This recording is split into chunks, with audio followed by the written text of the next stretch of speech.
Viewers, हम कर रहे हैं कक्षा 9वीं की वार्षिक परीक्षा की तैयारी अंग्रेजी विषय की, जिसका कि आपका अगला पेपर है। और इसमें हमने सारे इम्पोर्टेंट क्वेश्चन कर लिए हैं। यदि आपने नहीं देखे हो तो चैनल के प्लेलिस्ट में सारे उपलब्ध हैं।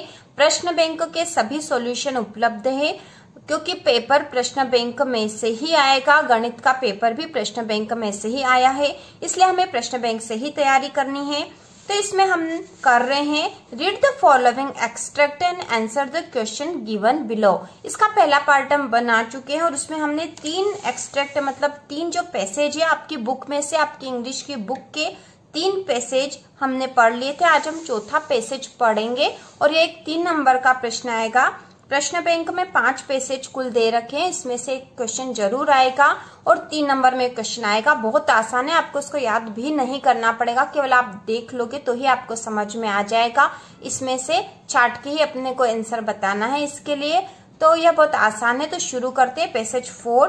टू द लिटिल गर्ल, छोटी बच्ची के लिए, he was a figure to be feared and avoided. वह एक चित्र था डर का और जिसे दूर रहना चाहिए इस तरह का। तो अपने पिता के बारे में सोच रही है। Every morning before going to work he came into her room. प्रत्येक सुबह काम पर जाने के पहले वह उसके कमरे में आता and gave her a casual kiss, और उसे एक किस करता। To which she responded with goodbye father, और जिसका वह रिस्पॉन्ड करती जवाब देती goodbye father. And oh there was a glad sense of relief, और उसे बहुत रिलीफ संतोष मिलता।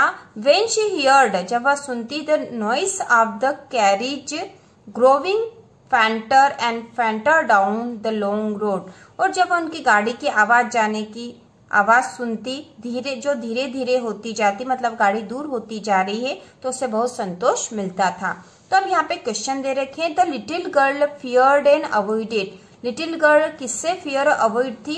तो यहाँ पर जो लिटिल गर्ल वाला लेसन है उसमें वह अपने पिता से फियर्ड थी, तो यहाँ आएगा हर फादर। आंसर आएगा हर फादर, उसके पिताजी से वह डरी हुई थी, फादर। इसके बाद अगला है हर फादर विजिटेड हर। उसके पिताजी उसके पास आते थे। इन इवनिंग, इन मॉर्निंग या इन आफ्टरनून। तो हमने पढ़ा था every morning before going to work, तो यहाँ पे मॉर्निंग है तो यहाँ आ जाएगा इन मॉर्निंग। ठीक है, यहाँ आंसर आएगा इन मॉर्निंग। अगला है find out a word from the passage which means answered.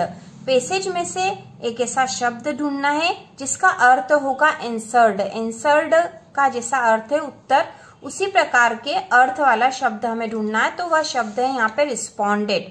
Answered का क्या हो जाएगा? रिस्पॉन्डेड मतलब जवाब।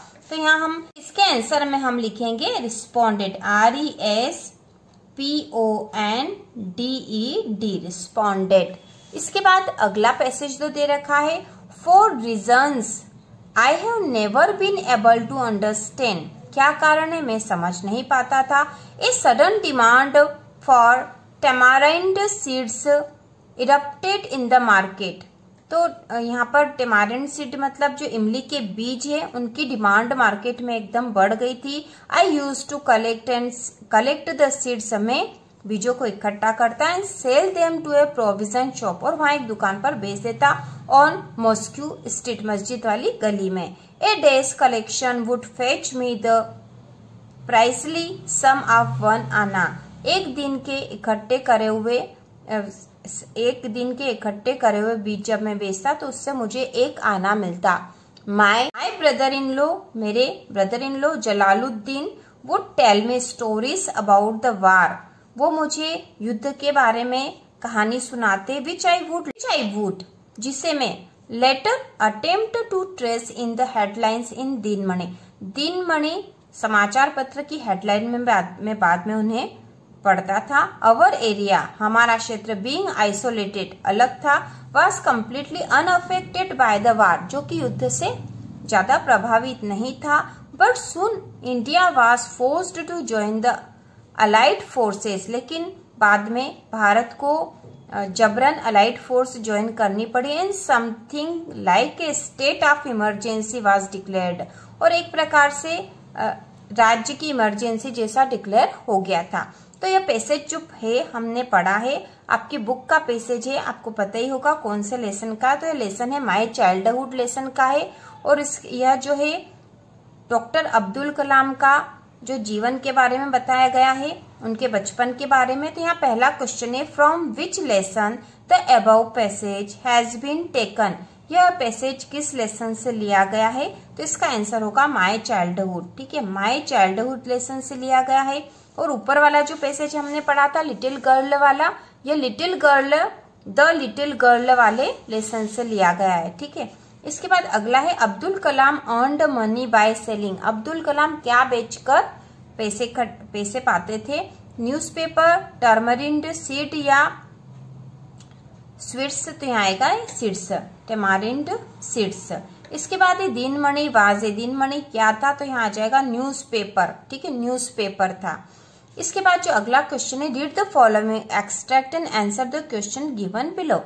तो इसके बाद जो है एक और एक्सट्रैक्ट आएगा, 2 एक्सट्रैक्ट आने वाले हैं, 2 गद्यांश और पद्यांश आएंगे। तो एक गद्यांश आएगा आपकी बुक के प्रोज में से और एक आपकी पोयम्स में से एक पोयम की लाइनें आएगी और उसके आधार पर आपको आंसर देना है। तो यह भी 3 नंबर का आएगा, 3 नंबर के ऊपर के पैसेज में से एक आएगा, 3 नंबर का इसमें से आना है, पूरी संभावना है। तो यहाँ पे एक्सट्रैक्ट दे रखा है when the humid shadows hover over all the starry sphere and the melancholy darkness gently weeps in rainy tears. What a bliss to praise the pillow of a cottage chamber bed and lie listening to the patter of the soft rain overhead. तो यहाँ पे question दे रखे और इन question के answer हमें ऊपर वाले extract में से ढूंढकर ही बताने। तो बहुत आसान है, आपको याद करने की जरूरत भी नहीं रहेगी और आप आसानी से इसको एक बार देख लोगे तो भी आपको याद रहेगा। तो यहाँ पे क्वेश्चन दे रखा from which poem the above extract has been taken. यह जो एक्सट्रैक्ट है किस पोयम से लिया गया है? तो कौन सी पोयम से लिया गया है? द रोड नॉट टेकन, इससे तो है ही नहीं क्योंकि इसमें कौन सा रोड लेना है इसके बारे में बात कही गई थी। इसके बाद है रेन ऑन द रूफ, तो ये इसी पोयम से लिया गया, रेन ऑन द रूफ। ठीक है, इसके बाद है the opposite of the word bliss is. Bliss का अपोजिट क्या होगा? तो यहाँ आ जाएगा कर्स, CURAC, कर्स। इसके बाद है where do the shadow hover. Shadow hover कहाँ है? तो यहाँ पे पहली लाइन में लिखा था ऑन स्ट्रे स्फीयर्स। ठीक है, पहली लाइन में ही था ऑन स्ट्रे स्फीयर्स। तो इस प्रकार आंसर होंगे इसके, बहुत आसान है, एक बार देख लोगे तो भी आपको याद रहेंगे। Rain on the roof, curse and on stray spheres. इसके बाद दूसरा एक्सट्रैक्ट भी हम देख लेंगे। 2 roads diverged in a yellow wood. 2 road अलग अलग हो रहे थे, येलो वुड मतलब पीले लकड़ी के वहां से। And sorry I could not travel both, लेकिन मैं दोनों पर नहीं चल पाया। And be one traveller long I stood and looked down once as far as I could to where it bent in the undergrowth। तो यहाँ पर ये पोयम का एक भाग दे रखा है और इस पोयम, यह जो पोयम है वह है द रोड नॉट टेकन। ठीक है, द रोड नॉट टेकन, क्योंकि यहाँ रोड की बात की गई है, हम आसानी से समझ सकते हैं कि यह द रोड नॉट टेकन वाली पोयम है। अब यहाँ पे क्वेश्चन हम देख लेंगे। इसमें पहला क्वेश्चन है what does yellow would mean. तो येलो वुड का मीन है ऑटम। ठीक है, हमें ध्यान रखना है, AUTUMN ऑटम आएगा यहाँ पर।